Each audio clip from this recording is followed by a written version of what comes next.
भारत माता की भारत माता की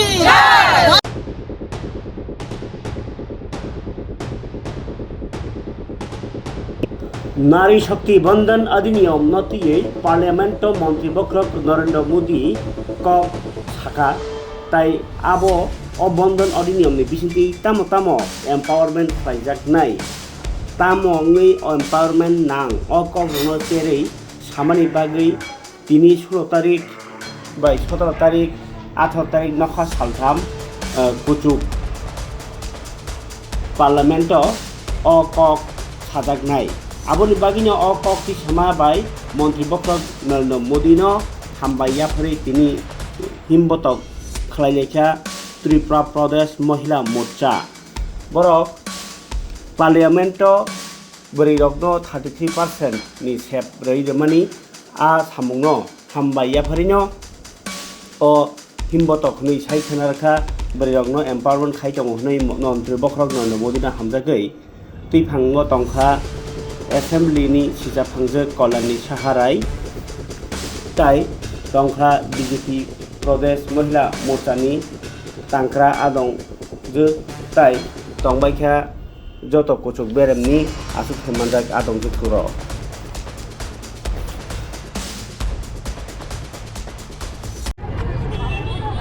পঞ্চায়েত থেকে পার্লামেন্ট পর্যন্ত নারীদের গর্জন মাননীয় প্রধানমন্ত্রী সেই ভরসা এবং বিশ্বাস করেছে অর্জন তো নরেন্দ্র মোদিজি আমাদের নারীদের একটা বিশেষ ভূমিকা আছে ভারতবর্ষে এবং সেটাকেই পাথেয় করে আপনারা জেনে থাকবেন যে আমাদের নারীদের জন্য একটা বিশাল এই 16, 17, 18 এই যে 3টে দিন আমাদের জন্য বিশাল একটা গুরুত্বপূর্ণ দিন ঐতিহাসিক দিন হতে যাবে 33 reservation for women in parliament Lok Sabha আসনে এবং স্টেট অ্যাসেম্বলিজ এবং তার সাথে ইউনিয়ন টেরিটরিজগুলোর মধ্যে আমরা দেখতে পাব সেটা যারা আমরা রাজনীতির সাথে যুক্ত যারা আমরা মানুষের জন্য কিছু করতে চাইছি যারা মোদিজির নরেন্দ্র মোদিজির যে ভিশন যে ডকুমেন্টেশন যে ড্রিম যে আইডিওলজি যে নারীদেরকে একটা সসম্মানিত জায়গাতে পৌঁছতে কেননা মেয়েরাই পারে ঘরে বাইরে প্রত্যেকটা জায়গাতে সমানভাবে ওরা সিনসিয়ারলি এবং ডিভোটেডলি প্রত্যেকটা জায়গাতে ওরা কাজটা করে উঠতে পারে এবং নারায়ণ নারী তুমি নারায়ণী এই যে কথাটা উনি হলফে সেটা সত্যি করে দিয়েছে এবং এই মঞ্চ থেকে আজকে আমরা জানি যে বিশেষ গুরুত্বপূর্ণ অধিবেশন চলছে আমাদের 16 to 18 পর্যন্ত যেখানে আমাদের যে উইমেন্সদের যে বিলটি যেটা আমরা বলছি Nari Shakti Vandan Adhiniyam 33% reservation for women in Lok Sabhas state assemblies and in the union territories. So we are really proud of our Prime Minister Pradhan Mantri Narendra Modi ji and we wholeheartedly the Nari Shakti of Tripura we wholeheartedly thank him and we know that he is blessing us and we are literally very proud of him and we want that in the faith that he has shown to the Nari Shakti to all the women of India we plead and we know and we promise him that we will definitely we will achieve his dream that this India will be a Viksit Bharat and আমাদের ভারতবর্ষ নিশ্চয়ই ওনার যে স্বপ্ন সেটা আমরা মহিলারা নারীরা সেটা আমরা পূর্ণ করব সেই আশা রেখে আমি ওনাকে আবারও অনেক অভিনন্দন অনেক বন্দন আমাদের প্রধানমন্ত্রী নরেন্দ্র মোদি জিন্দাবাদ নীতিন নবীনজি জিন্দাবাদ র্যালি কি করো আমাদের র্যালিটা হচ্ছে গিয়ে দেখুন এই যে উইমেনের যে এই যে বিলটা যে হচ্ছে সেটা তো নিশ্চয়ই নারী শক্তির জন্য নারীদের উন্নতির জন্য এবং দোজ পিপলস যারা যেই মহিলারা রাজনীতির সাথে অতপ্রতভাবে জড়িত এবং কিছু দেশের জন্য দশের জন্য করতে চাইছে নিশ্চয়ই ওদের জন্য একটা বিশাল বড় আজকে একটা দিন যেহেতু 33% রিজার্ভেশন মহিলারা পাবে এবং পঞ্চায়েত থেকে সাংসদ পর্যন্ত মহিলাদের একটা গর্জন থাকবে, সবগুলো ব্যাপারে ওরা কথা বলতে পারবে। নারী শক্তির এই ধরনের রূপায়ণ, আর আমরা প্রধানমন্ত্রীর সেই চিন্তা ভাবনাকে আমরা ধন্যবাদ জানাবো না, তা তো হয় না। আজকে এই বিশাল আকারের যে আপনারা এই ত্রিপুরা রাজ্যে এই যে একটা ভূমিকম্পের মতো যে একটা র্যালি হতে যাচ্ছে মহিলাদের, সেটার জন্য নিশ্চয়ই প্রধানমন্ত্রী নরেন্দ্র মোদীজিকে ধন্যবাদ, to thank him we wholeheartedly. আমরা বারবার বলছি, আমরা থ্যাঙ্কিং জানানোর জন্য প্রধানমন্ত্রী নরেন্দ্র মোদীজিকে এবং নিশ্চয়ই ভারতীয় জনতা পার্টির সরকার যেটা মানুষের জন্য বিকাশ করতে চাইছে, মহিলাদের জন্য বিকাশ করতে চাইছে, তার জন্যই আজকের এই জনসমুদ্র, মহিলাদের জনসমুদ্র আমি বলতে চাইব। তো আপনাদেরকেও অনেক অনেক ধন্যবাদ যে আপনারাও আমাদেরকে বিভিন্নভাবে কভার।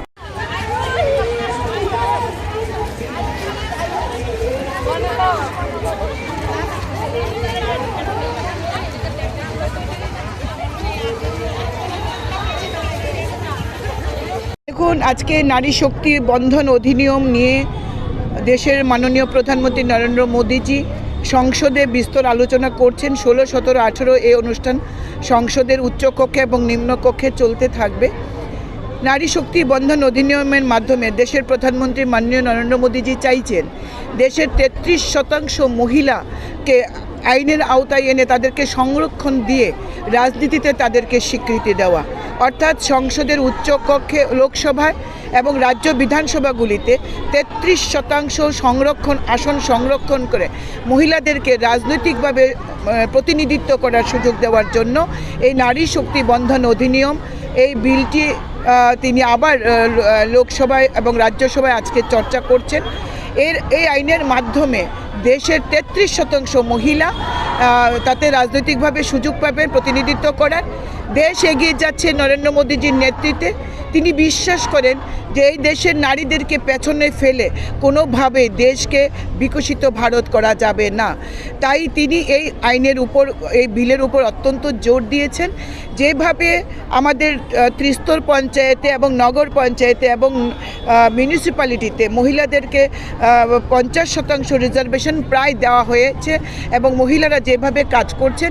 দেশের সংসদে এবং রাজ্য বিধানসভাগুলিতেও যাতে মহিলাদের অংশগ্রহণ বৃদ্ধি পায় তার জন্য এই আইন তিনি বিল এনেছেন। 2025 সালে সেই বিল পাশ হয়ে আইনে পরিণত হয়েছে। কিন্তু এখন বিভিন্ন বিষয় নিয়ে, যেমন আপনার যে ডিলিমিটেশনটার উপরে বেস করে করা কথা ছিল, 2027 সালে ডিলিমিটেশনে হবে না 2011 সালে ডিলিমিটেশন, এই নিয়ে সংসদে মাননীয় প্রধানমন্ত্রী আজকে আলোচনা রাখেন। আমরা সমৃদ্ধ হয়েছি শুনে। আমরা দেশের প্রধানমন্ত্রীকে আন্তরিকভাবে ধন্যবাদ দেওয়ার জন্য ত্রিপুরা রাজ্যের আজকে আমরা আগরতলা এবং সারা জেলাগুলিতেও ছোট বড় করে আজকে পদযাত্রা হচ্ছে। আজকে আমরা সদর আরবান এবং সদর রুরাল এই দুটি ডিস্ট্রিক্টকে, আমাদের সাংগঠনিক ডিস্ট্রিক্টকে নিয়ে আজকে আমরা এখানে পদযাত্রায় সামিল হচ্ছি এবং দেশের প্রধানমন্ত্রীর কাছে আমরা নারী হিসাবে আমরা কৃতজ্ঞতা জ্ঞাপন করছি। এর আগে ভারতবর্ষে অনেক প্রধানমন্ত্রী শাসন করেছেন, দেশের প্রধানমন্ত্রীর আসন অলঙ্কৃত করেছেন। এমনকি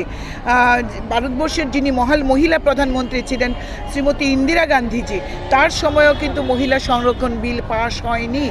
এমনকি কংগ্রেসের নেতৃত্বে সোনিয়া গান্ধী যখন ইউপিএ চেয়ারপারসন ছিলেন, সংসদে তিনি ছিলেন, তিনিও চিন্তা করেননি যে এই দেশের মহিলাদেরকে অগ্রাধিকার দিয়ে রাজনৈতিকভাবে তাদেরকে প্রতিনিধিত্ব করার সুযোগ দেওয়া। কিন্তু দেশের প্রধানমন্ত্রী নরেন্দ্র মোদী এই চিন্তা করছেন যে দেশের অর্ধেক আবাদি, দেশের অর্ধেক ভোটার এই দেশের মহিলারা। কিন্তু মহিলাদের দেখবেন এবারে লোকসভার যদিও দেখেন তাহলে দেখবেন মাত্র 14.6% মহিলা প্রতিনিধিত্ব করার সুযোগ পেয়েছেন। তাই আমরা আজকে যেখানে 33% যে সংরক্ষণ হচ্ছে, এর মাধ্যমে আমরা ত্রিপুরা বিধানসভায় বলুন, এই দেশের বিভিন্ন রাজ্যের বিধানসভায় এবং সংসদে মহিলারা প্রতিনিধিত্ব করার সুযোগ পাচ্ছেন এবং সংসদেও আমাদের লোকসভার আসন বৃদ্ধি হচ্ছে, আমাদের রাজ্যসভায় আসন বৃদ্ধি হবে, এমনকি দেশের বিভিন্ন রাজ্যের বিধানসভার আসনও বর্ধিত হবে এবং মহিলারা 33% সংরক্ষণের মাধ্যমে দেশের রাজনীতিতে প্রতিনিধিত্ব করবে। দেশ বিকশিত হবে মহিলাদের নেতৃত্বে। উমেন লেড গভর্নমেন্ট দেশের প্রধানমন্ত্রী চাইছেন। ধন্যবাদ।